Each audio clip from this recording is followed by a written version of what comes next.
All right, good evening everyone. Welcome to Almaty Toastmasters Club. I'd like to call our meeting to order with my improvised gavel.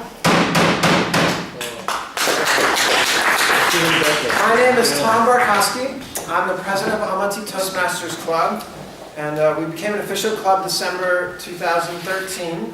There are several official clubs in Kazakhstan. In Astana Toastmasters Club, Nazarbayev University has their own club, as well as in Atara, there's a Toastmasters Club. But around the world, there's over 20,000 clubs in 130 different countries. And so it's just an exciting club to be a part of. As many of you know who are members, Toastmasters is about giving people opportunities to develop their public speaking skills, but also their leadership skills. And it's also about giving opportunities for people to grow in leadership by taking different leadership roles and positions. So one of the things that I'd like to do right now is introduce the other officers and leaders of the club who are here tonight. And so, Yadikar, can you introduce yourself and your officer role? Yes, good evening everyone. My name is Yadikar. I'm the secretary of the club for Toastmasters. I've been a member for 2 years now, or over, I suppose. My duties are, as usual, for secretary to take notes, to help other officers of the club to deal with paperwork. Thank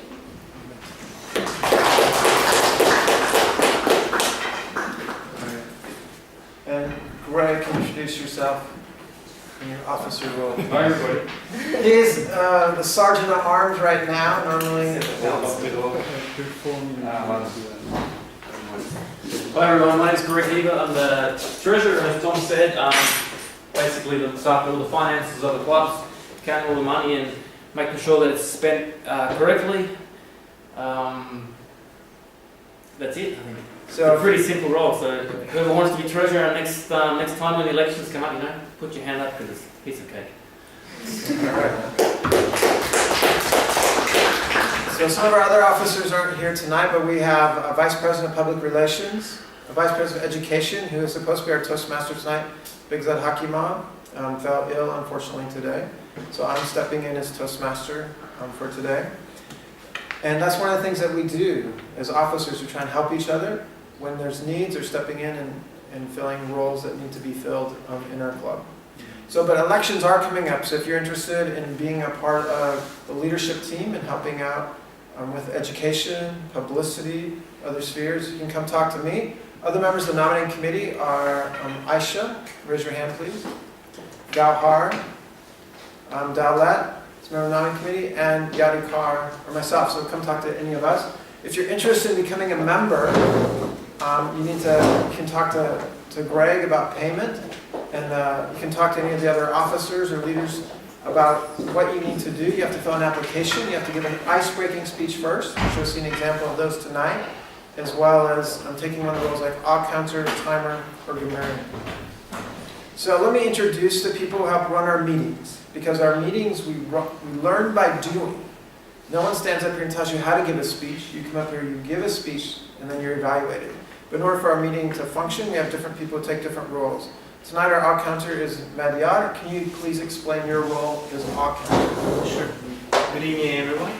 My role will be an ad counter. So I'll be counting and recording the number of usage of unnecessary and repetitive words. So I'll do it for free.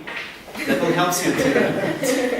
help you to improve your speech and make an effective presentation. Thank you. The treasurer is very happy that you are doing it for free. Our last all counter broke our budget, I believe. They wanted so much money. Yes, normally if you take a role, you do it for free. If you ask for money, Greg will put the hurt on you. So our grammarian tonight is Yadikar. Yadikar, can you please explain your role as grammarian and introduce the word of the day? Again, so I'm a grammarian for this meeting, and my role is to listen carefully to your speeches and note down any possible grammar misusages. As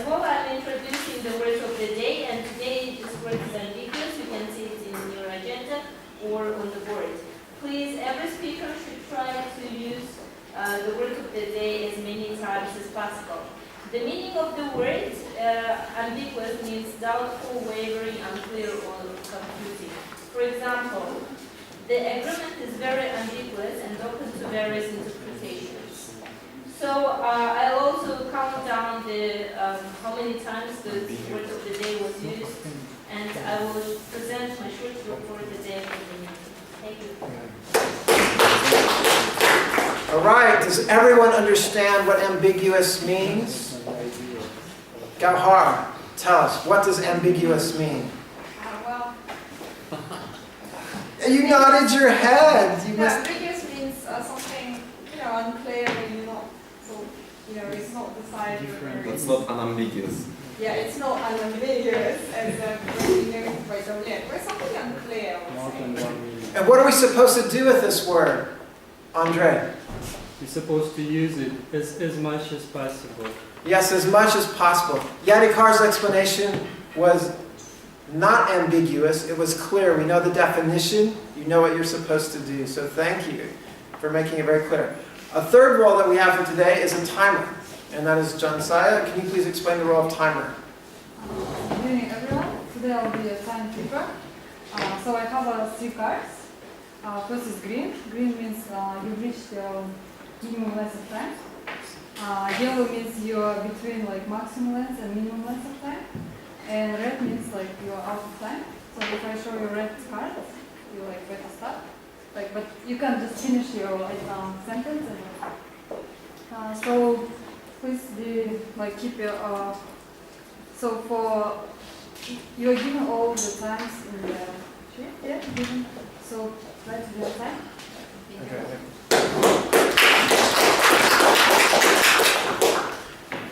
And again, that explanation should not be ambiguous. Speakers, when you see red, what must you do? Wrap it up. Stop, wrap it up. Do not stop in the middle of your sentence. Finish your sentence, finish your thought. Do not finish your paragraph. Do not finish your whole conclusion. Just finish the thought that you are presently on. If you don't, our Sergeant at Arms, Ilyas, will stop you. Correct? Yes. Okay. I will stop you. So Ilyas, our Sergeant at Arms, please explain your role as well. Okay, my role is I'm responsible for this staff of this room, and for the pens, if you need pens, ask me, I will give you. And in case of a fire, follow me, I know the road on the street, and please turn off your mobile phones or put them on silent mode. Okay? That's all. All right, thank you. So there's 3 parts to every meeting in a Toastmasters Club. Wherever you are in the world, whether you're in Boston, Massachusetts, or in London, South Africa, or Almaty, Kazakhstan, we have prepared speeches. And for our prepared speeches, you work through the Competent Communicator Manual, which if you join as a member, you'll receive one of these, as well as your Competent Leader Manual. And this explains the 10 different projects that you'll work through, one at a time, beginning with the icebreaking speech, which we have 2 of tonight. And then after prepared speeches, then we have evaluations. This is where you're evaluated by a peer. And it's one of the benefits of coming here is you're evaluated by people who are just like yourself, are wanting to grow and develop, and they'll give you feedback on what it was in your speech that really connected with them. What did they take away? What touched them? What caused them to think? Those things. Then after evaluations, we have table topics. This is the opportunity to give impromptu speeches. And so without further ado, I want to have our first evaluator for tonight. Andre, can you please explain the purpose of an icebreaking speech? The purpose of an icebreaking speech is to not literally break the ice, so between the audience and the speaker. So to introduce yourself in as friendly as possible so that we can see you and try to understand you as a person and as a potential member of our club. So try to be positive. So our first speaker tonight will be giving the icebreaking speech. He's someone who's worked at different jobs, but he started his own company at Starjet. He's a co-owner there. He's been working there since June 2015. He was also a member of Toastmasters briefly in America. As I said, there's clubs around the world. His hobbies are tennis and reading. He likes to read about business and positive psychology. And if he could visit any period of history, it would be now. So he's a lucky man. He's in the period of time that he would like to be in. He is interested in Toastmasters because he can grow in his public speaking and leadership. And 5 to 10 years from now, he sees himself as leading a multi-million-dollar corporation. And then our treasurer will not have to worry about it. He'll be supporting Toastmasters clubs, opening them around Kazakhstan. So join me in welcoming Ruslan Zilantsev as he gives his ice-breaking speech entitled Change and Growth.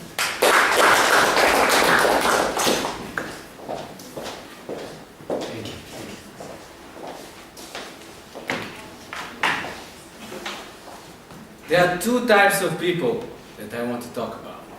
First is who actually likes stability, who doesn't like to take any risk. For example, a friend of mine, he likes to order lagman. Every time we go to the restaurant, he would order lagman. Even we go to the fanciest restaurants like Villaggio, say, oh, I want a lagman. Like, why don't you take a risk? So the second type is actually who likes to take risks, who likes to try new things. So I consider myself as a second. I grew up in Almaty. Who are, raise your hand if you're from Almaty. So who are visiting? Who are not from Almaty? So, I grew up in a neighborhood called Almaty 1, which is considered ghetto of Almaty. And Almaty 1 is famous for ladies of the night. Okay. So we even had this activity with two good friends of mine. When we were 10 or 12. We knew that places where ladies of the night would serve their customers. Remember, we would at night we go and climb the window and watch how they serve. That was crazy, and I remember we even been caught by police. So since that we didn't do it. And you know, my brother was in a gang at that time, and many of his friends ended up being in a jail. Some of them even killed. So I didn't want to live my life like that. And my brother also. So he watched me all the time. And I studied hard. And after high school, I got into college, university, and I get a scholarship, graduated, and found a good job here in Almaty in Academy of Science. I worked there for about a year, and I understood that this job is kind of ambiguous. It's not really that I didn't see my future there. Some people were kind of stagnant. I know some of them might be like stability, so I wasn't like that. And that's why I decided to pursue a degree in the United States, to get a master's degree there. So I moved. But at that time, I didn't know any English. So I need to study first. I knew that. And I got in an English school in Chicago. But life in the United States is expensive. Especially if you study and you have to pay for school. So I got a job. I was lucky, and I saw some of the speeches actually about taxi drivers. So I got a job as a taxi driver in Chicago. Believe it or not, but you can make up to $6,000 a month working as a taxi driver and still study at school. Believe it. So I worked there for several months and got the sense that I need to move because I make good money, but I saw some people were working for 2 or 3 years, no change. Making money, but no growth. So I decided to move right away to Towson. Towson is in Maryland, Towson University. I passed all the tests, and at the second year, I got a scholarship there, which helped me to pay for my second part of education. But most importantly, I met my wife there at Towson University. And at the end of the at the end of the my program, we, with my wife, decided to go back to Kazakhstan because our family and friends are here. We both value friendship, and family, so that's why we decided to come back. And here, by the way, two of those friends who were watching Night Ladies, we started a business together, which is a successful company right now, transportation and logistics. And we're happy with my wife. And for all of you here at Toastmasters Club, I wish you success and happiness. And I hope that Toastmaster will grow and still maintain the sense of friendship and family. Thank you.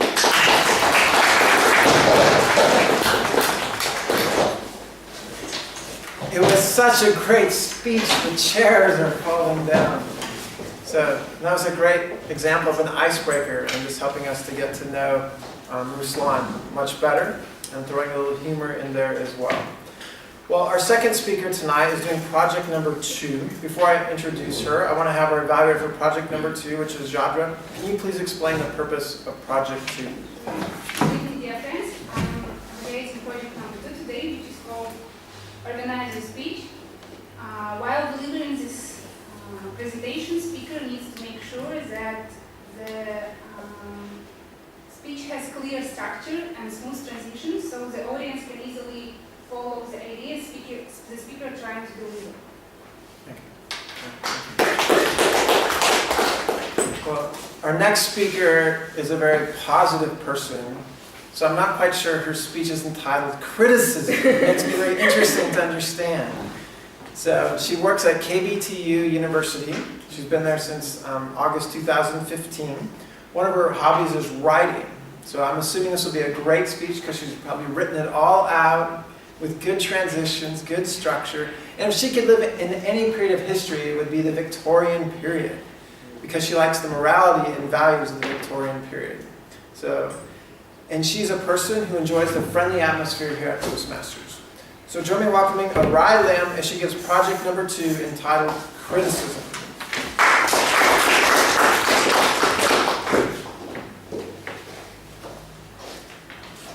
Good evening, ladies and gentlemen, and today I want to share with you my thoughts regarding criticism, because we can face with criticism in a daily basis, and nobody likes being criticized, and it's a life skill to respond to this criticism with detachment and nobility. And if you respond to criticism without careful consideration, you can easily lead to unnecessary suffering. Criticism reshapes the way we work, our personality, our place in the world. And I want to start with defining the word. What does it mean, criticism? Criticism is the practice of judging the merits and faults of something by the Wikipedia. And when I started writing, first of all, I have faced with criticism.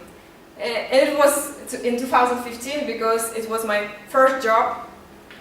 And I tried to think about how to respond to criticism positively and try to figure out how to get the most powerful feedbacks from my superiors.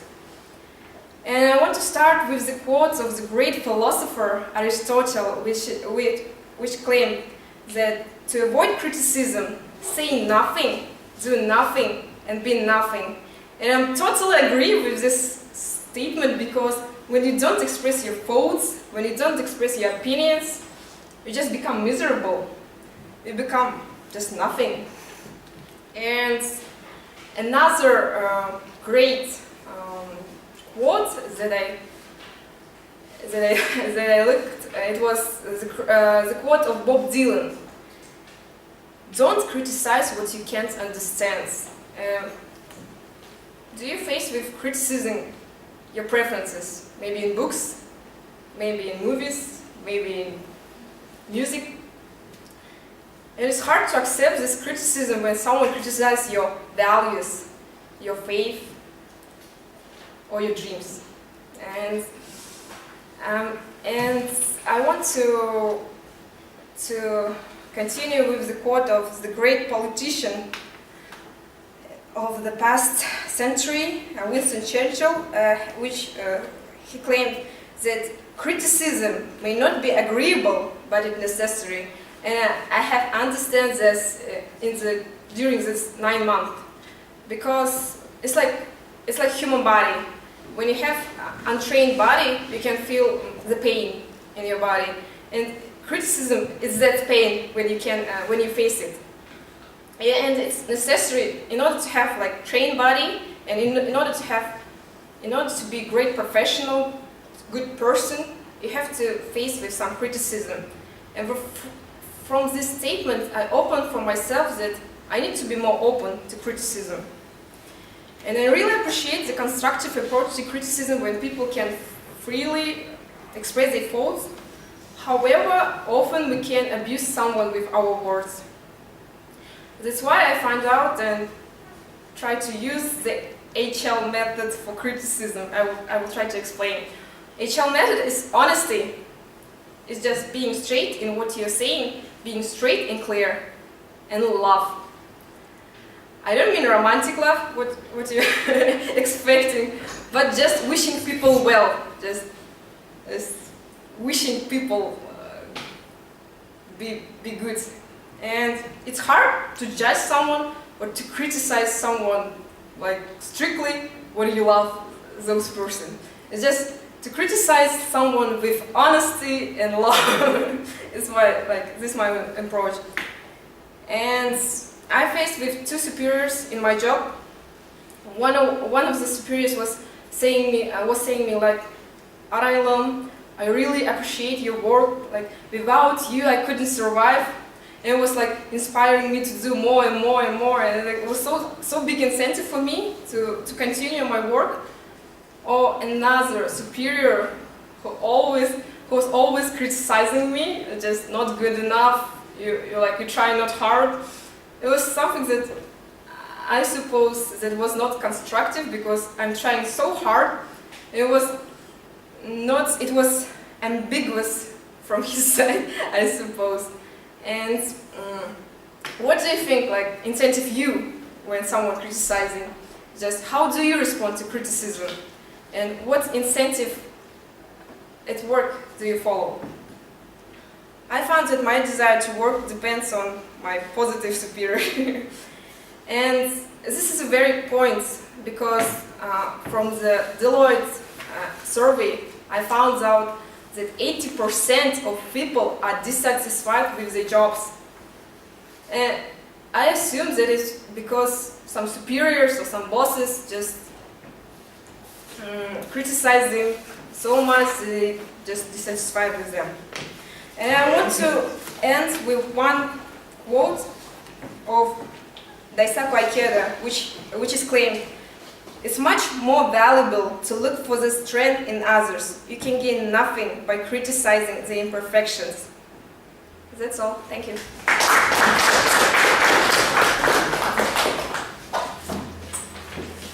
All right. So evaluators, did you hear that? You've got a tough job today. You've got to give feedback that's positive, encouraging, that doesn't demotivate our speaker, especially Araylam today. So do a good job. Well, our third speaker tonight is also doing an ice-breaking speech. It's kind of an advanced ice-breaking speech.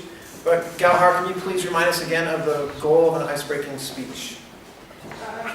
Nikolai is going to present his advanced icebreaker speech because he was a member of another Toastmasters club, but we don't know him very well as a speaker, so you should try to break the ice between him and the audience. So what do we expect from Yevora tonight? Well, I'm expecting a clear introduction, body, and conclusion. And as an evaluator, I will try to use the HL methods, honesty and love. So a little about Yevora. He's been a member of Astana Toastmasters Club, and he's down here with us now. He has hobbies: cycling, which I also like, fishing, which I also enjoy, so we could be friends.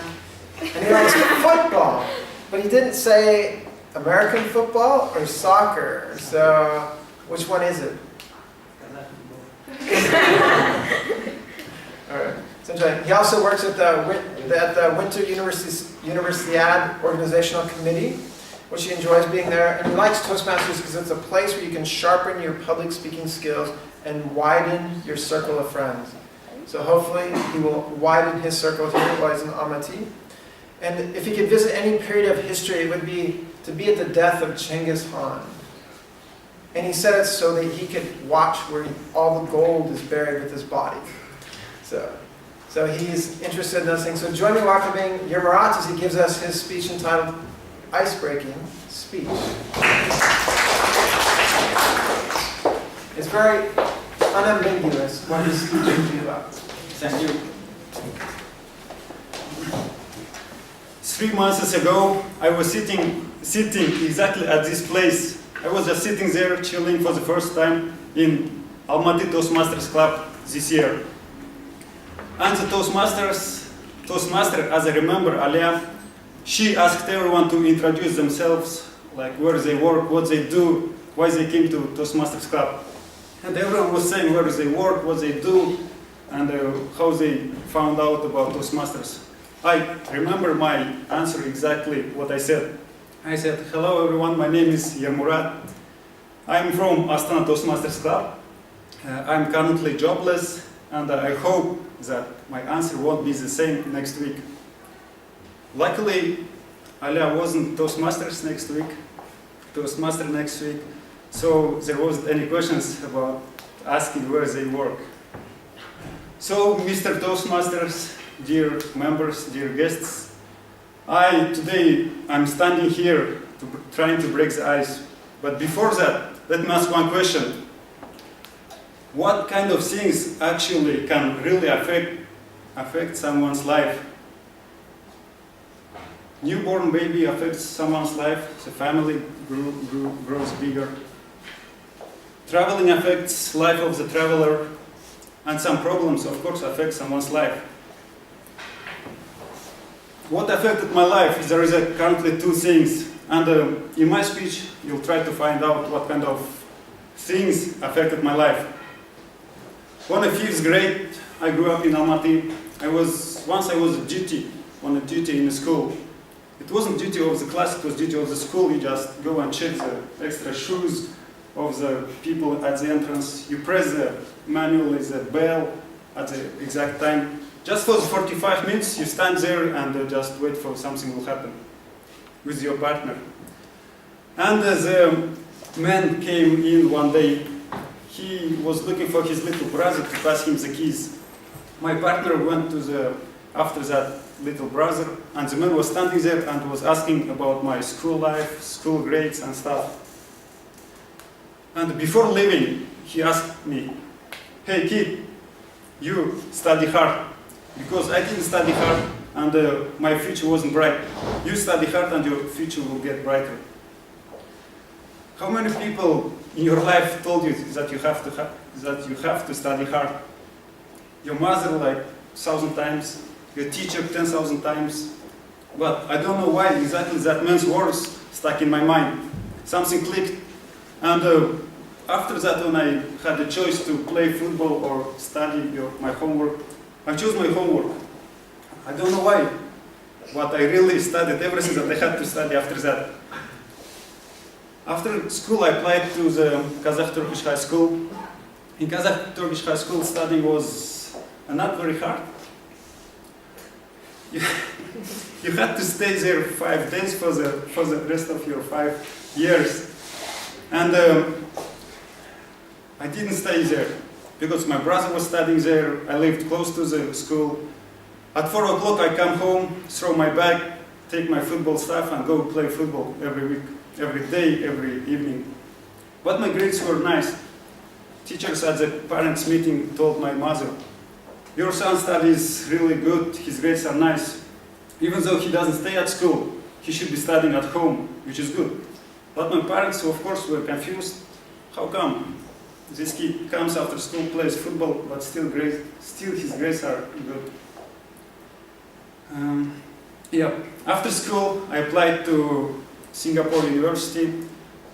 Studying there wasn't easy. Studying there was really complicated job when you compete with Chinese, Indian, Vietnamese guys. Football was my remedy. After some bad exams, you know, you have that feeling, you feel down. People go to the clubbing, people go after the alcohol. What I did was I played football. I played football till I get tired.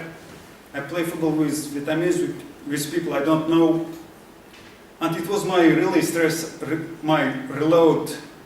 I played football, I came to myself, my stress was released. When you feel sick, like your head is spinning, you feel something, like next day you will get cold, some kind of stuff. I just went and played football, and I reloaded, and it helped me. Now it doesn't work, but still in those years it really helped me. When I was applying my first job in Astana, the interview wasn't smooth. After the second interview, CEO, the third interview, CEO was looking my CV and asked only one question. "Do you play football?" I said, "Yes, it's in the interview." "How good you play?" "I was team captain at the university." "Okay, you are hired." The next thing I knew was, like, I was imagining I was passing him the ball, he was scoring the goals, my salary were raising up. But that was, of course, my imagination. Still, that time I didn't know. Did I go through because of football till the next day, when they hired my friend who didn't play football at all. What I do now? Now I just walk around in Almaty. If I see little kids, I look into their eyes and say, "Kid, study hard. Your future will be brighter." But of course what they give me is just, you just look, "What? Go away, I don't want to talk to strangers." I wish that some kid will see me as I saw that guy from the 5th grade, like some lighthouse in the darkness of education. And now, for the people, if there are any students in this room, I suggest them to study hard. Pain is, of course, temporary, but GPA will be forever. For the people who doesn't work, who works, work harder. For the people who doesn't work, as my answer was for that question, like what was that?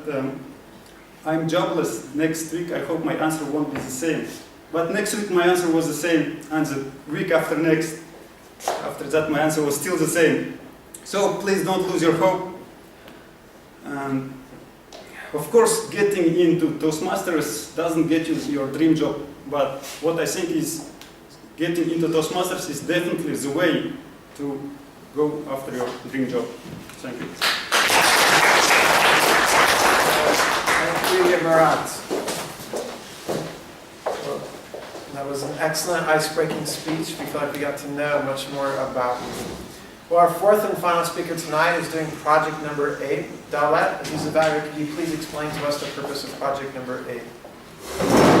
Basically, it's the objectives are a bit small. It's just to get comfortable with visual aids. In order to do that, they need to select visual aids that are appropriate and use visual aids with ease and confidence. That's it. Thank you. So a little bit about Greg Huber, our next speaker. He's someone who I got to know as part of our leadership team. I've seen him grow and develop being a part of Toastmasters. And he also has a sense of humor. So his speech is entitled Confessions of a Kazakh Taxi Driver. I don't know if he fancies himself a Kazakh taxi driver, but I imagine we will find out. But he says where he presently works is in Kalkaman 2 as a house husband. And I go, how long have you been working there? He goes, well, not nearly long enough, because it's an awesome job. I recommend it to anyone to try it. And I go, what about your hobbies? What do you like to do as hobbies? And he's like, well, it's taken me a long time to work on my Toastmasters project, so I think that's all I have time for. That is my hobby. And if you could visit any period of history, it would be France, July 2011. Does anyone know why? As I said, he's from Australia. So Australian rider Cadel Evans was winning the Tour de France when he fell and he broke his arm. And so he would like to be there to experience that. That's not what he said. That's what I have written here. Write it more carefully next time. And I go, what interests you about Toastmasters? He says, well, getting together afterwards with the people. And where do you see yourself in 5 to 10 years? He goes, well, hopefully I'll have finished my competent communicator manual because it's taken me 2.5 years to get to Project 8. So, join me welcoming Greg Heber with this speech, Confessions. Taxi driver. What comes to mind when you think of these two words? It's rhetorical, so don't answer it, please. For me personally, what comes to mind is someone that has a wealth of knowledge. Be it fact or fiction, or gossip, or rumour. It doesn't really matter. Taxi drivers throughout the world are in a situation whereby they can accumulate knowledge quickly and easily. Now for me, in Almaty as a foreigner, I experience things a little bit differently, I think, than probably locals. In some things, as you probably can imagine. One of those things is the whole taxi experience. From the very first time I get into a taxi, not the very first time, from when I get into a taxi, as soon as the taxi driver recognises that I'm a foreigner, which as soon as I open my mouth, of course, the whole thing changes. And what I mean change for the good. Suddenly we had this, it's almost like suddenly we had this dialogue happening. We're talking about Kazakhstan, we're talking about Australia, it's all welcoming and friendly, and it's just awesome.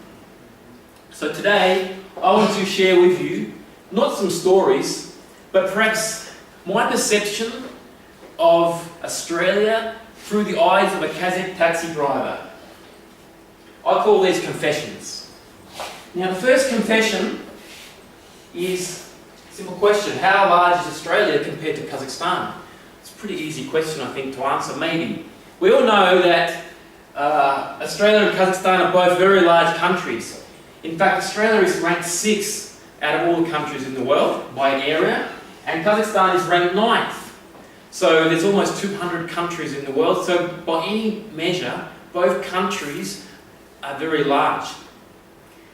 Everyone knows this, it's not disputed, it's not ambiguous, it's clear.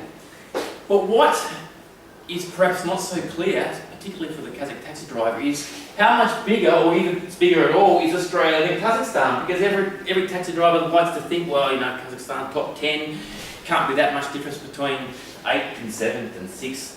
But let me tell you, or what do you think? Is Australia just a little bit bigger than Kazakhstan, or is it a lot bigger, or what? Anyone like to take a guess? 1.5. 1.5, yeah. Look, when you look at a map, it kind of looks not so much bigger because the map, though, is a little bit distorted. What you'll find is that Australia is 7.7 million square kilometres in territory.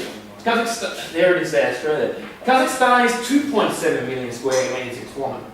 2 million square kilometres of territory. So on the overlay, you can see that Australia is quite sometimes bigger. In fact, it is almost 3 times bigger.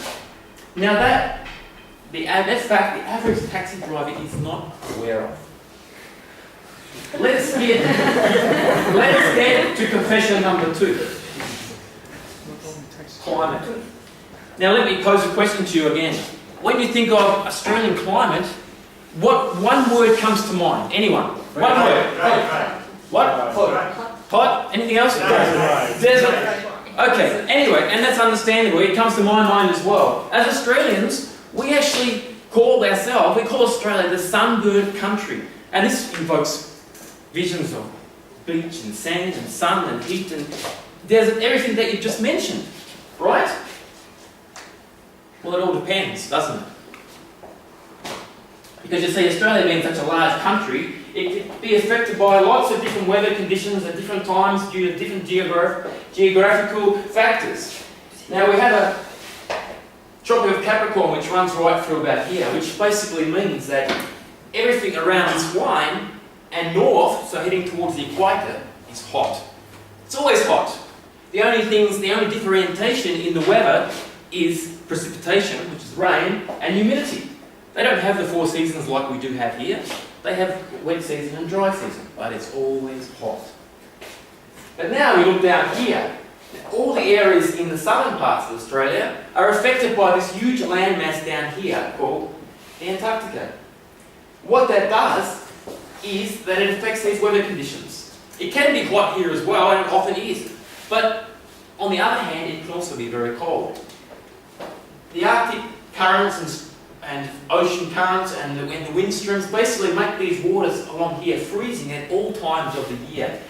And on the land, like I said, it has contrasting conditions, but it's more often cold than it is hot, to the extent that it even snows in these areas here.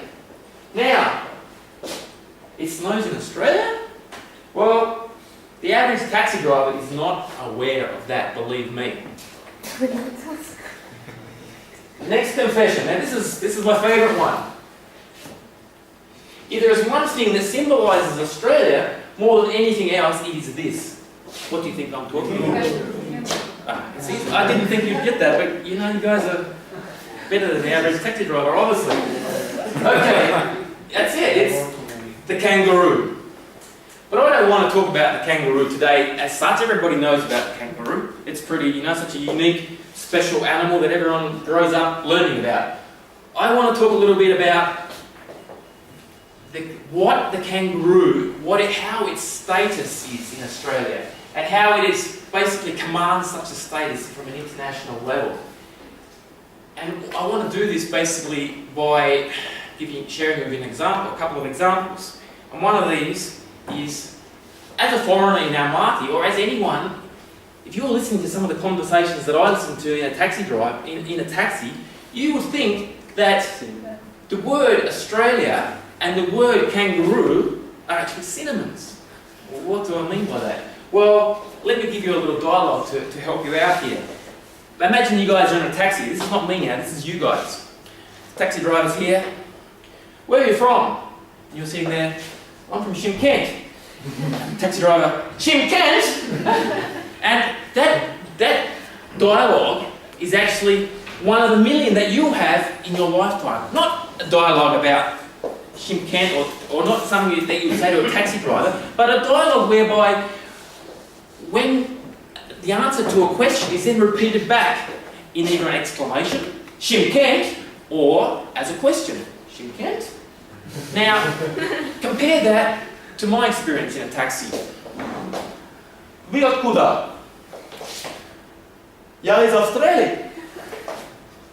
Kangaroo?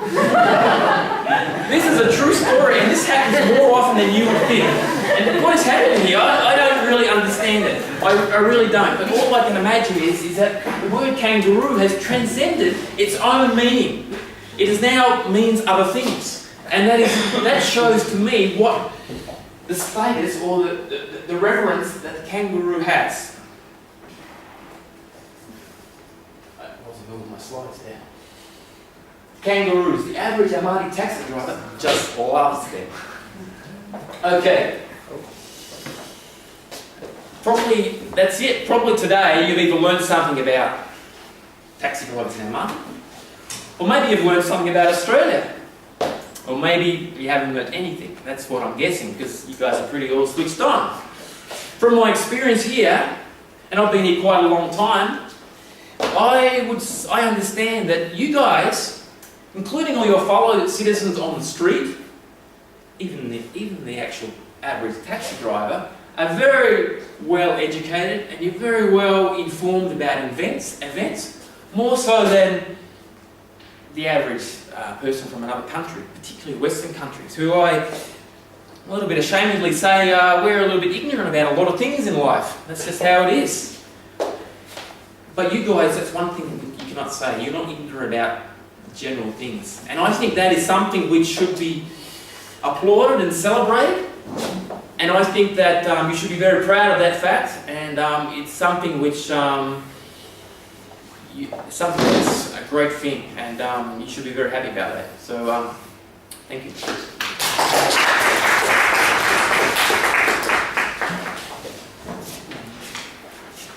Great job, enjoyed the humor, enjoyed your illustrations. I'm going to start calling him Kangaroo. Okay. Well, now we come to evaluation. Before we turn to evaluations, though, however, I would like you to turn to the person next to you. Because why do we have speeches? What's the purpose of communicating? Just so someone to come up here and go, move their mouth and have things come up? No. The reason we give speeches, the reason we talk to people, the reason we have dialogue is to learn something about the person and try and apply it to our lives. So I want you to turn to the person next to you right now and tell them one thing you learned from any of the speeches and what you will do differently because of what you've learned tonight. So go. You have 2 minutes. You each have 1 minute. Can you repeat the question? So turn to your partner next to you. Share with them one thing that you've learned and one thing that you will do differently as a result of hearing the speeches tonight.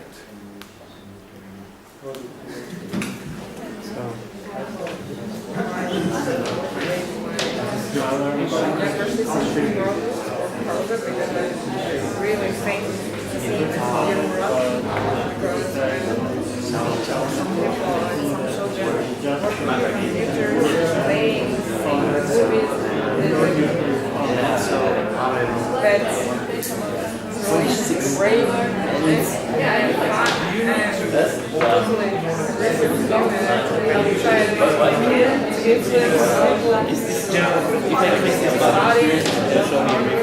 and I was trying to encounter myself. Safe details, maybe find out what I did what is the word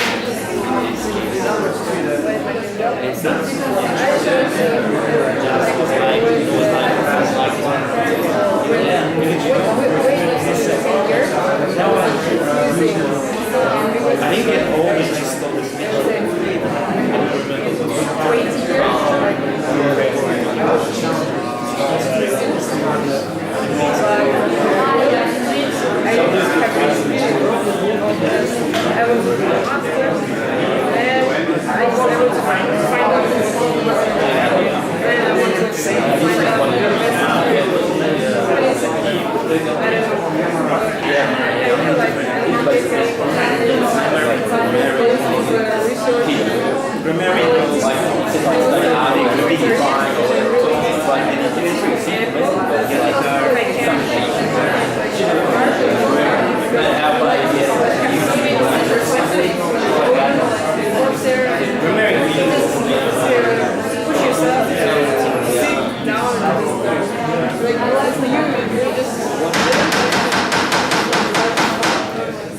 Everyone's attention again. I hope you enjoyed your 2 minutes of sharing with each other what you learned.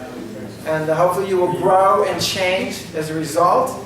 And then some of you are here tonight will come up and give your own ice-breaking speech and tell us about your country, your land, much like we heard from Greg. So in order, we want to vote for best speaker. So what you're going to have to do is take the bottom of your piece of paper here. So everyone do this at the same time right now. So just fold it like this.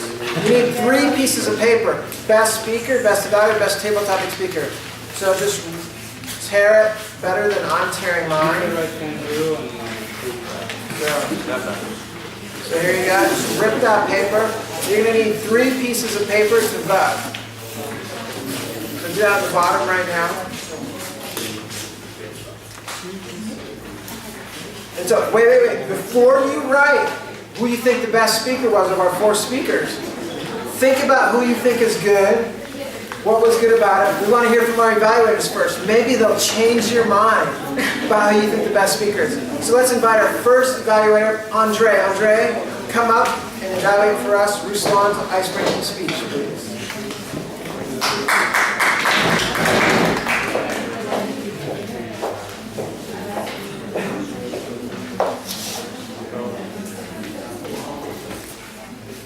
So, Ruslan, made your first and memorable ice-breaking speech. It was very interesting for me, especially about this Almaty 1 region, because I'm from Almaty 1. And I'm not sure if you promoted our region. It was a little bit ambiguous to hear about it. Yeah, we have some stuff, but let's be more optimistic. So you, I think, met all the requirements of the ice-breaking speech. You was positive, friendly. You established the contact with audience. So you had some body language. You had some gestures. You didn't move much, but it's not the purpose of this project. But you had your style. I think it's more like macho style. It's a guy who is not brutal, but in a good way, persuasive, in a masculine way, persuasive. I think, yeah, it is your style, so nothing to comment on. So you have your style. That's a good thing. Yeah. And the content of your speech was very good structure, very well structured. You had the opening, the introduction, that was about the two types of people, and it was introduction. You covered it with examples of the people from your life. Then in your body you have this storytelling about yourself. So your own story, how you grew up, what you did in your past and in your present life. And you had the conclusion, which was about wishing all the best. So it was very good speech for ice. I'm evaluating icebreakers. I think it's the 50th time in a row I'm evaluating icebreakers, and all of them are very good quality. So you're very good. Just one piece of maybe negative thing is about eye contact. So when eye contact, we try to establish an eye contact. With a big audience, it's impossible to establish with everyone, of course. But you should establish it with, divide it into sectors. You'd speak with one sector for a couple of times in the center and the left, but you was concentrating on the right and the center. So try to concentrate more on the left side also, but it's like advanced type of communications. So, and yeah, that's all.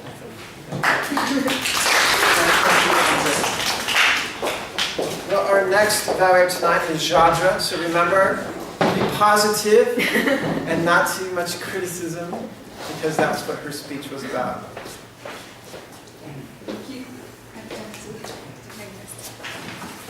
Good evening, dear friends, again. RLM, first of all, you RLM, sorry. First of all, I congratulate you with delivering your speech number 2. It was a big pleasure to evaluate you today. Your speech was very clear, understandable, not ambiguous. It's very good because one of the main objectives of project number 2 is to have an outline. And as I understood from your speech, your outline was topical. That means that you split your speech's main topic to subtopics. And for me, your subtopics were, for sure, your main topic was criticism in general, and you also provided a definition of criticism when you were delivering your speech. But subtopics that I understood were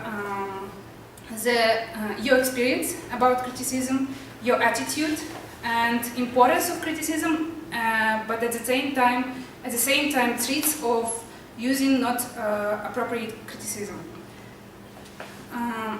Okay, so about the transitions. Another objective of project number 2 is to use smooth transition. You did a great job in that. I was fixing the transitions that you used, and they were like, I want to start with, I want to continue, I will try to explain, I want to finish by quote. But still here, I think you didn't mention, or maybe you did, you used I want to start with twice, and not in the beginning. So make sure next time that you use it in the beginning and just once. Supporting materials are also required in this project. And again, you did a great job in that because you were sharing with us your own story from your job experience. You were also like sharing with us quotes and statements of famous people. So in this sphere, you really did a great job. Considering the opening and conclusion, I recommend you to have a strong opening, which will catch attention of audience. Still, your opening was leading to speech topic, but next time maybe you can use your vocal variety or question, a very strong question to audience, so it can help you to catch attention. For sure, you're a beautiful lady and you by yourself caught our attention, but still it's what advised in this project. Okay, next point. Your conclusion was very good. You supported it with a quote. Still, you can make a short summary or review of your speech. This is again what's recommended while you organize your speech. I like the gestures you used. You weren't walking a lot and you were standing here and expressed all your emotions, I think, and feelings by using these gestures. I like them a lot, like this, and this. You were smiling, which was good. You were loud enough so the people sitting in that part of the room could hear you, which is very important. And I think you were confident. You asked questions to audience. One question, I think, as I mentioned, to audience while you were presenting your speech. And thanks for sharing with us HL approach. I'll try to use it, and I tried to use it now.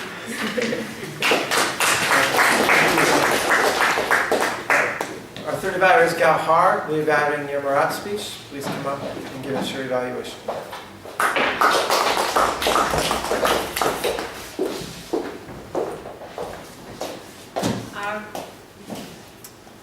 This is an evaluation for Murat's ice-breaking speech. Murat, I think you did a great job at breaking the ice, between the audience and you, because before your speech, when I learned that I would be evaluating you, and I thought, what do I know about him? I know he loves football and he loves ballroom dancing. So your speech surprised me because you didn't speak about ballroom dancing at all, but you did speak about football. I think it's quite obvious that you're an experienced speaker because you possess many skills that we all need, like vocal variety, body language, but this project is not about that. The project number one should have, the speech should have, clear in the beginning, body, and ending. And I think it was very clear. The opening was very strong. You started with sort of throwback, how you came to Almaty Toastmasters Club. And I think that instantly connected with the audience because I'm pretty sure a lot of people remember this moment. And then you started telling a story from your childhood. Again, I think it's very touching and I love when icebreakers tell us about their background. The body was great. You managed to talk about your hobbies, how you got your first job, and only in 6 minutes, which is awesome. The conclusion was great too because it was quite strong, and I really liked the way you linked your conclusion to the introduction because I think it was very nice. There are not many things I could recommend.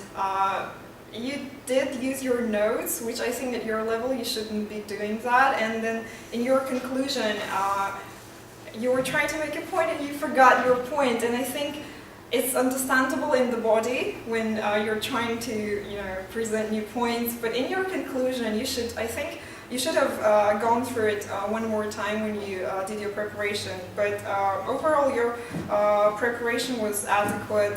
I loved your speech, and I'm looking forward to hearing more of advanced speeches. So thank you.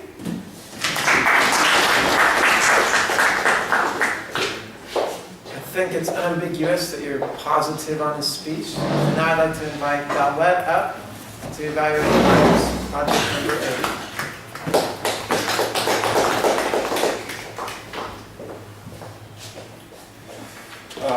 When I learned today about the title of the speech, I was a bit surprised and a bit frightened because, it's like a confessions of Almaty taxi driver. When I was a student, I also worked as a taxi driver. So I was a bit kind of surprised at what he was going to talk about. And after your speech, which I like very much, I can officially confirm to you that taxi drivers don't know that stuff.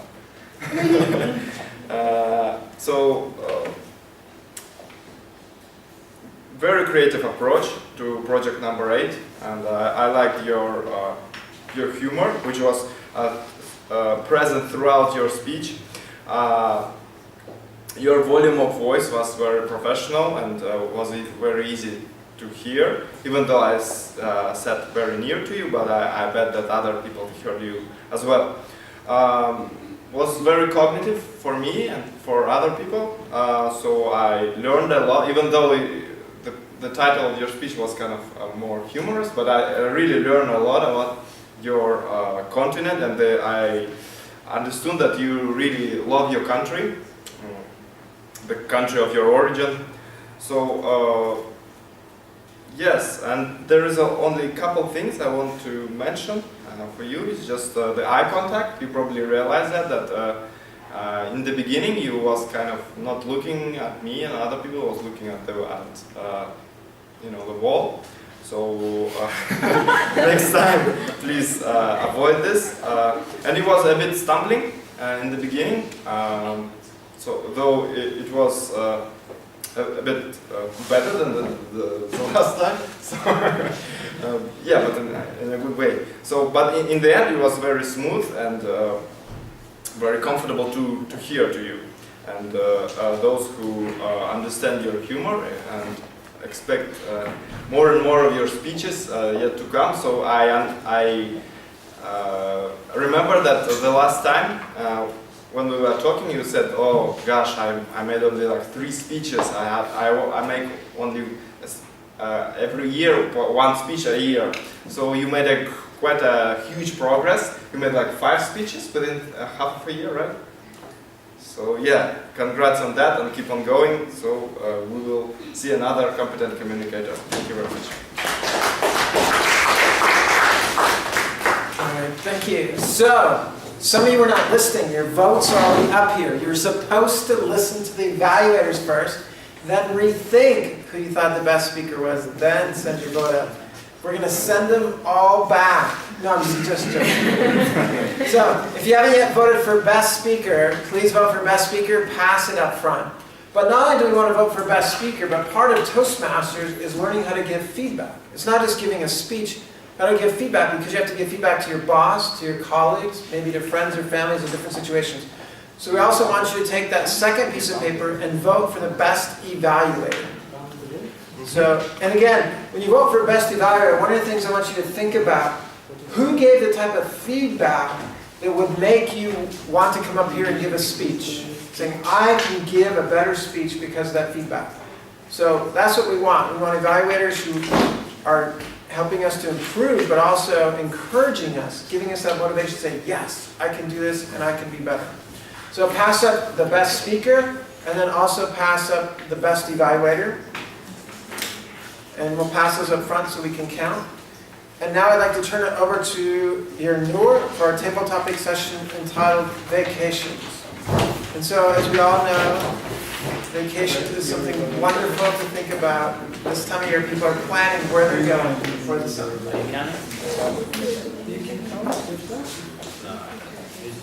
Thank you, Mr. Toastmaster. Hello, everyone. It's my pleasure tonight to hold the table topic session.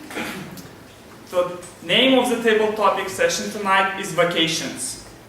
But before that, I would like to briefly inform you about the rules of table topic session. So here, there will be about 6 questions, and the time for each impromptu speech is between 2 and 3 minutes. And I would like to ask people who wouldn't like to participate in this session, please raise your hand right now, because during the session I am going to invite the people to come up to the stage. So who is not up to participate in the session, please raise your hands. Wow. Great. Thank you very much. Yeah. Well, the topic of the session I chose intentionally because now it's the middle of spring, so very soon summer is coming, and it's now the time to think about the summer vacation.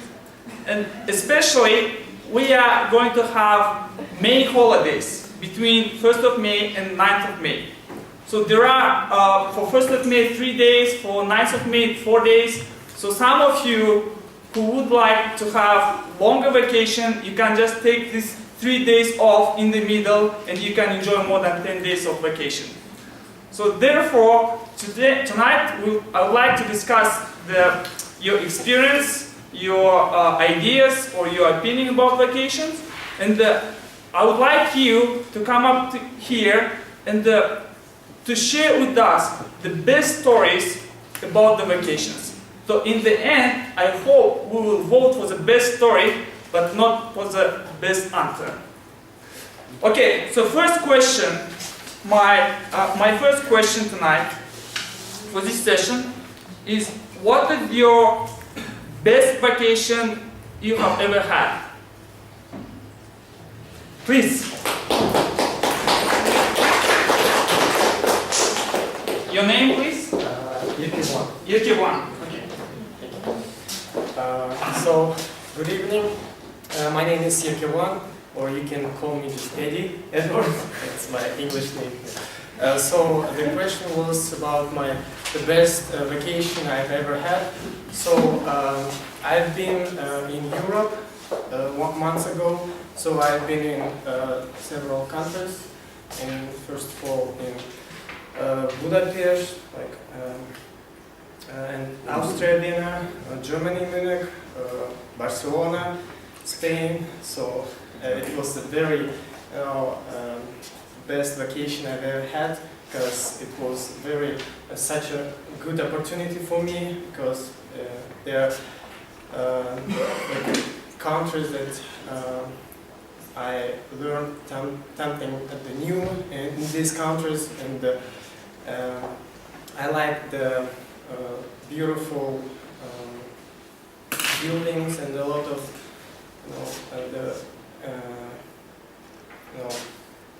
the people was very polite. So if you ask something, they can answer you immediately, and they're very polite. So I liked it, and so I wanna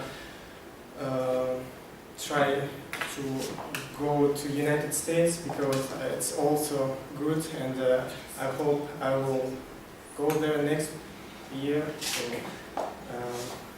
and my best vacation was in Barcelona, because there is, for everyone, the football club of Barcelona.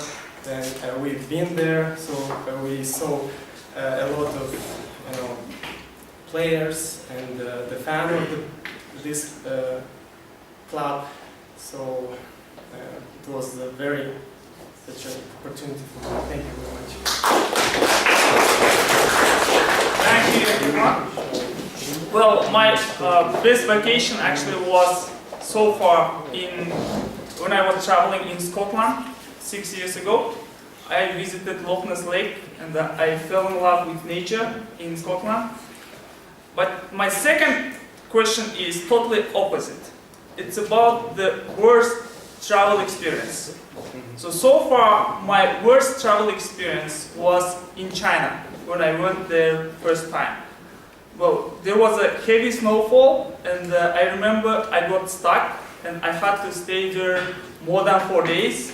And well, that was big trouble actually to come back to Kazakhstan. So next person I would like to invite to come up here and tell us a story. What is your worst experience, travel experience? So who's up to? Any volunteer? Okay.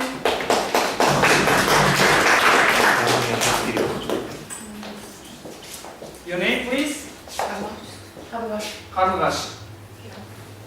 Hello everyone, my name is Carla, and I recall the worst vacation in my life was, I guess, in Figueras, Spain. When it was a crazy decision to go for just one evening to see Salvador Dali's museum, and it was the very heavy rain there, and we got to Figueras at the very late time. It was like 5 or 6 in the evening, and it was only half an hour to see the whole museum, the biggest museum, and the thing is that I love the Salvador Dali's works, his creatures, but it was a very little time to see it, and it was, I called it like Express Dali, so that was the worst experience. Thank you, Carlos. So, all of us, in our mind, in our dream, have the places we would like to visit one day. For example, I would like to travel or to visit South America one day. Yeah, why not? I would love to visit all the countries in that continent. So my next question is, what is your favorite place where you would like to go? Please.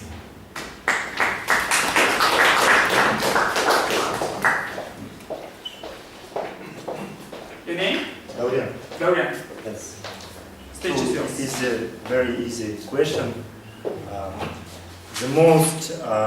My favorite place in this world is Japan, and the second one is New Zealand. So it is two directions where I'd like to go.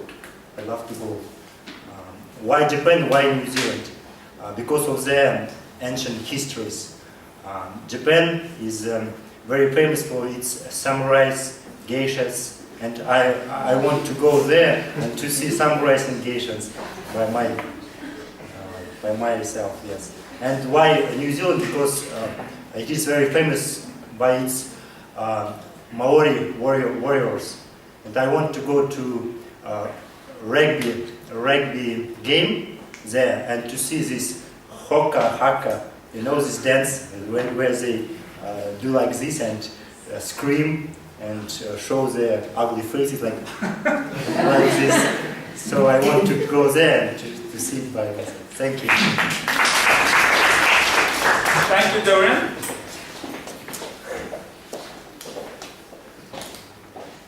Every new place has something which is totally was unknown to us before. So especially with the food. So my next question is related to the food. So the question is, what is the weirdest thing you have ever eaten on a vacation? Before that, let me tell you one story. Once my colleague from Japan came to Kazakhstan, and he asked me to surprise him. And I decided to serve him the sheep's head. And I made him to eat sheep's eyes, brain, ears, and tongue. Next time I went to Japan, and I told him, you can do the same to me. And he served to me the small meal called natto. I don't know, some of you heard or not. So it's made of raw bacteria.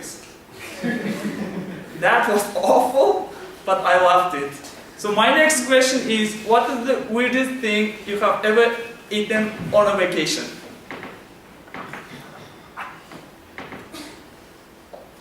Any volunteer? Okay.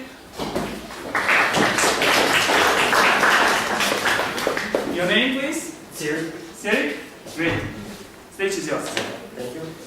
Hi everyone, my name is Siri, and my weirdest food and meal that I tried, it was in Korea last year in summer vacations. So I was traveling along and exploring the Busan, whole Korea. I was in Busan, in the southern point and southern city in Korea. I want to experience the exotic meal in Korea, so I was asking my friends Korean, and they suggested to me to try a live octopus. So actually, I was really frightened and scared because it was. I was really shocked when I see the octopus moving around with its limbs. It was my face. It was, how to say, amazing. Really, after that, the feelings that after I tried, because when I tried the octopus alive, only one limb. When I was chewing it, it was still moving in my throat. It was stucking. That feelings, I can't describe it. Yeah, it was for Kazakh people especially, because I've never seen the octopus before, so that was amazing, crazy experience. So I think that's it. Okay. Thank you so much.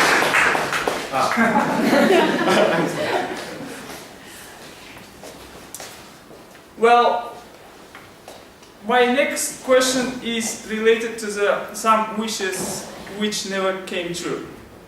For example, I wish when I was a kid I visited Disneyland, somewhere in the USA or in France, but instead of that I had to swim in the canal next to my house all the time during summertime. Well, the next question is, what is one thing you miss about being on vacation as a kid? Anyone who wants to volunteer? Okay, maybe Adlet. I would like to hear you. She's a professional tourist manager, so I guess she has something to say.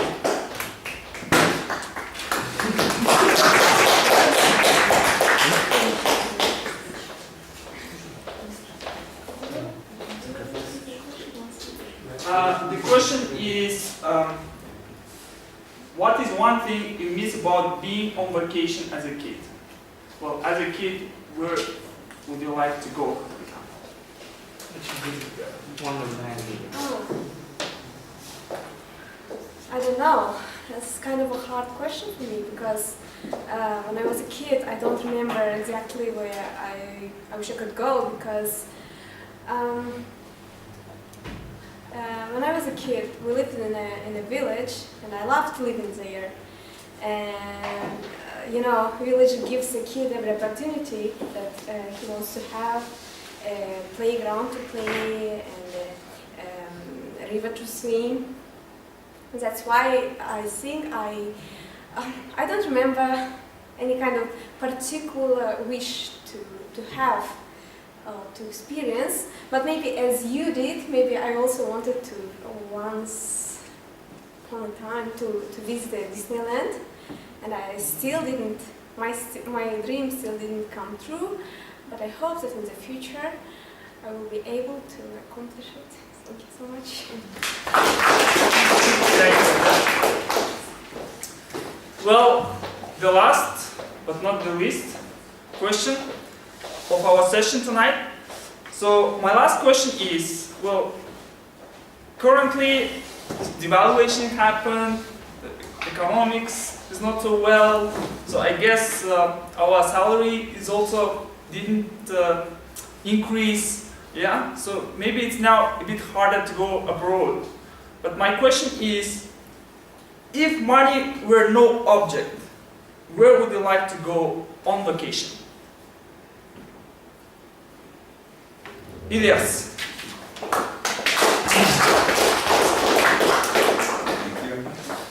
Yes, I just was sitting there and thinking about my perfect vacation. Actually, I have like something like a dream, and I also is thinking about something big. You know, when I was kid, I have a favorite book about the fish and ocean, and I really like reading about the sharks, whales, and then I thought, what's the biggest thing in our life, and it's a life thing is a whale, you know, and I think how big the whale, and I don't know why, maybe because of like Haruki Murakami or some other authors like who mentioned whale in their life.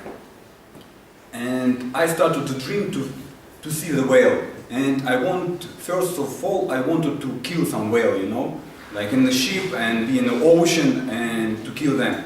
Then I grew up and I understood that I just want to see them, and a lot of them, not to kill. And my dream now is when I earn enough money, I will go to the ocean and to the trip where we can see how whales have like spreading, like they have sex, okay. And there are a lot of whales, like maybe like 20s, 40s, 50s whales in this one place, like, and I think it's just amazing thing. And my dream is to go there and see the whales. I want to go to the ocean. Well, thank you, Ilyas. If money were no object for me, I would love to go to space one day. As a tourist, of course. So that's it. It's the end of our table topic session. I would like to thank all the speakers who stood up and answered the questions. So let me remind you the names of all the speakers. First speaker, Erkebulan. Second, Karludash. Third, Daurian. Fourth, Serik. Fifth, Adlet. And sixth, Ilyas. So please vote for the best table topic speaker and then pass your notes to me. Thank you so much.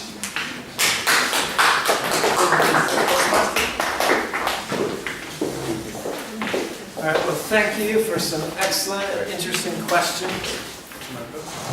So now it's time for reports.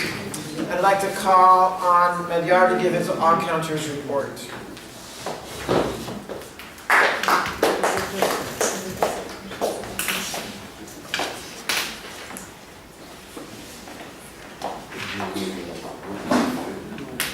You have to show your app first. Okay, I'll remind Araylan's speech.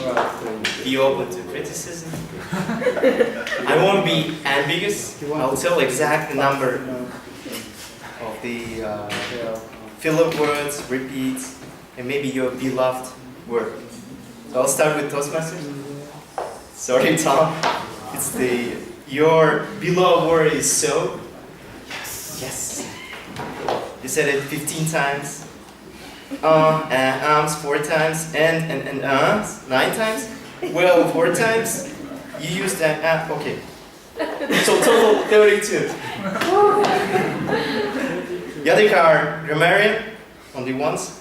She used Jansaya timer, she used so twice. Ilyas, you did great job on when you presented Sergeant of Arms roles. I'll come back to you later. Ruslan, and then us 11 times, so 10 times, and then 7 times. You know once. And maybe your beloved word is like, you used several times. Araylan, so be open to criticism. Your beloved word is ends. I don't know what does it mean, ends. Okay, so 26 times ends. And then 3 times. That's it. Yermurat, 12 times and 7 times, so 3 times. You had 2 long pauses, and you like using word but. but 7 times. But really great. You used and 7 times. 3 times, so it's 4 times, well 2 times. Now you use 3 times. This is your beloved words. When you want to catch the audience, you say now. Yeah, maybe. I don't know. It works on that. And Andre, 13 ums, 5 ands, 6 so's, and yeah, 4 times. Jadra, 34 ums, 13 ands, 5 so's. Gauhar, 30 ums, 8 ands, 4 so's, 5 you know, that's it. Daulet, 28 ums, 4 ands, 7 so's, 1 you know. You're 12 so's, 6 ands, 7 ums, and maybe your beloved sound is, you know, Mediterranean people. They when they say no, they just do. So how many? Shall I? No. Yerkebulan, 14 ums, 6 ands, 9 so's, 4 you know.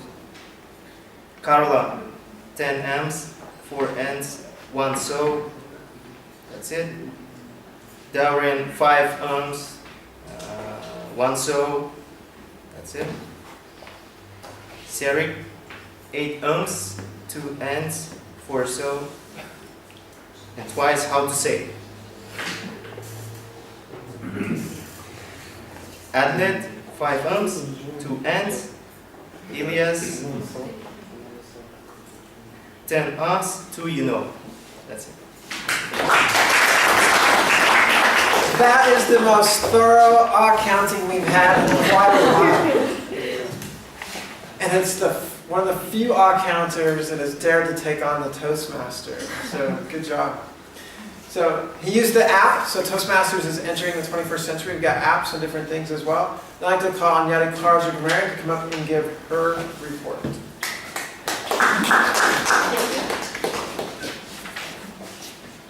I hope my short report won't be unambiguous to you. Some words about the grammar.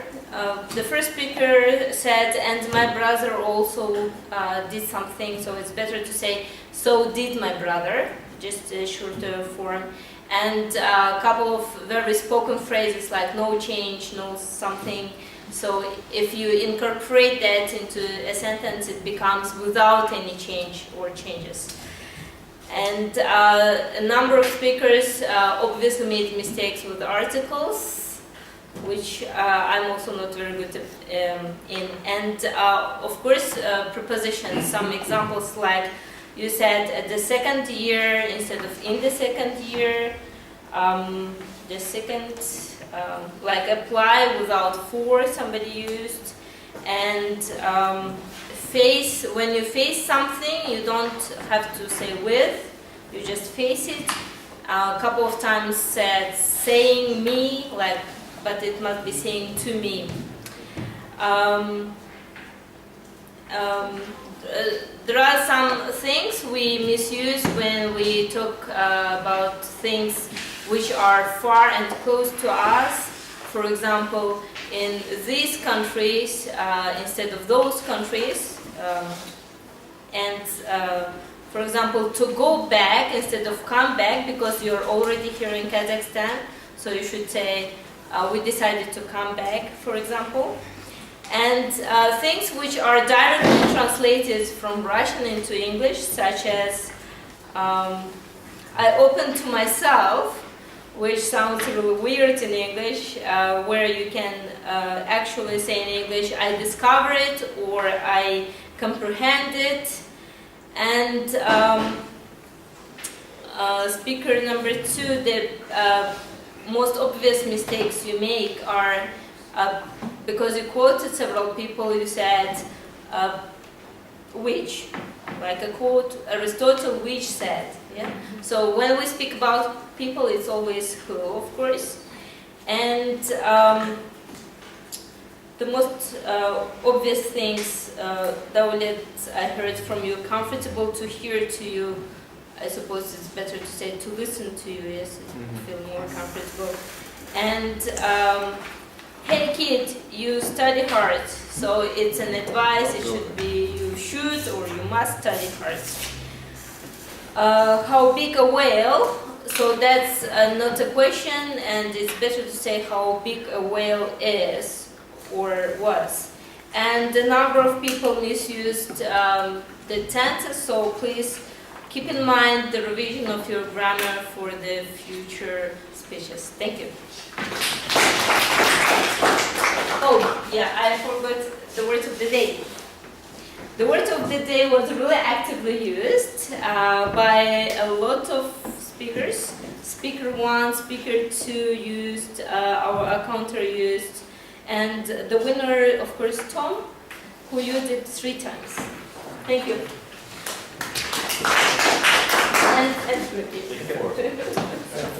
Thank you. Karnatikon Jansai to give the time report.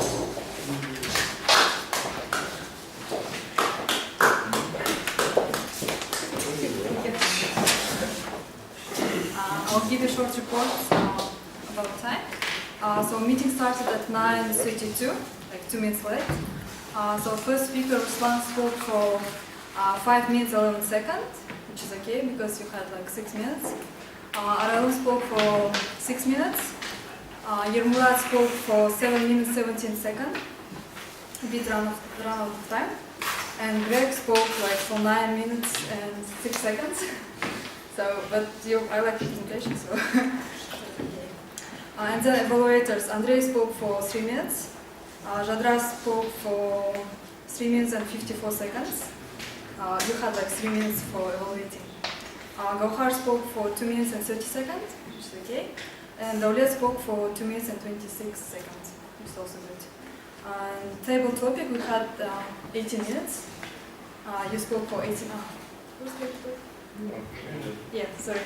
Yernur, you spoke, you had like 18 minutes for your table topic session.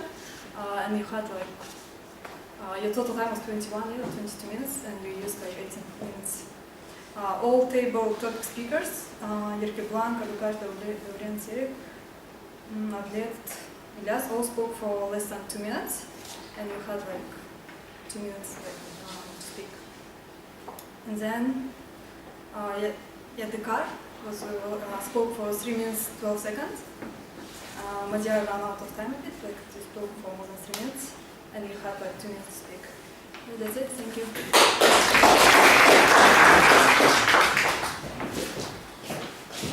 So thank you for everyone for participating in making a productive and hopefully enjoyable meeting.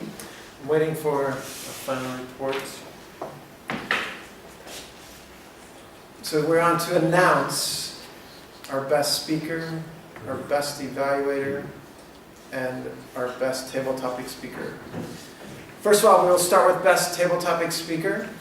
It's one of the closest votes we've had in a long time. But Ilyas, congratulations. Please receive your ribbon, our best table topic speaker this evening. Congratulations. Stay up here. Our best prepared speaker tonight is Greg Heaver. Even though you went overtime, you kangaroo you. And then our best evaluator tonight is Gauhar.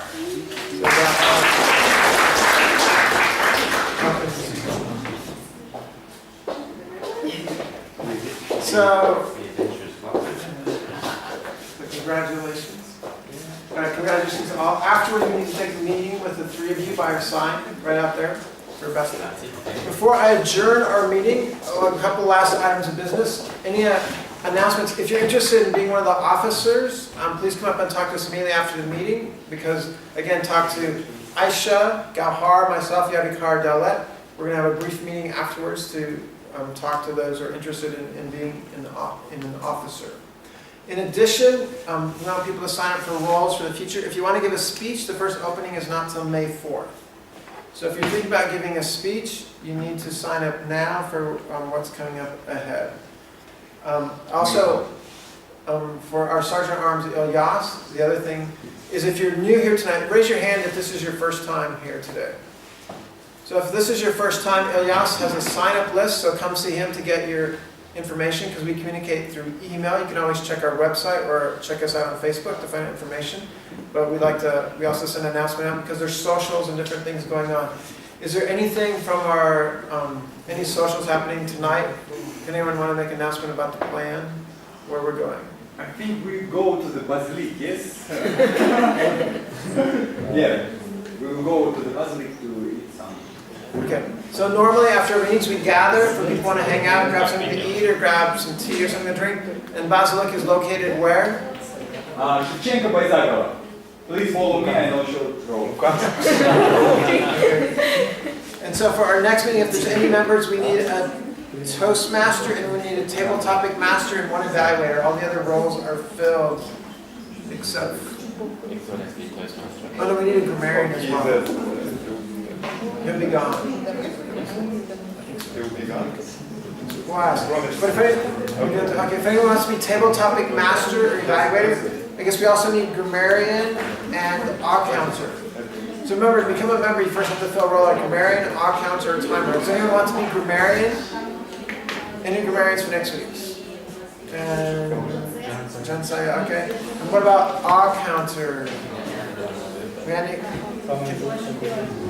Okay, Ruslan, you'll be odd counter? Okay, great. So if you took a roll call to me afterwards, I'd now like to adjourn our meeting for today. We meet next week, same place, same time, same location.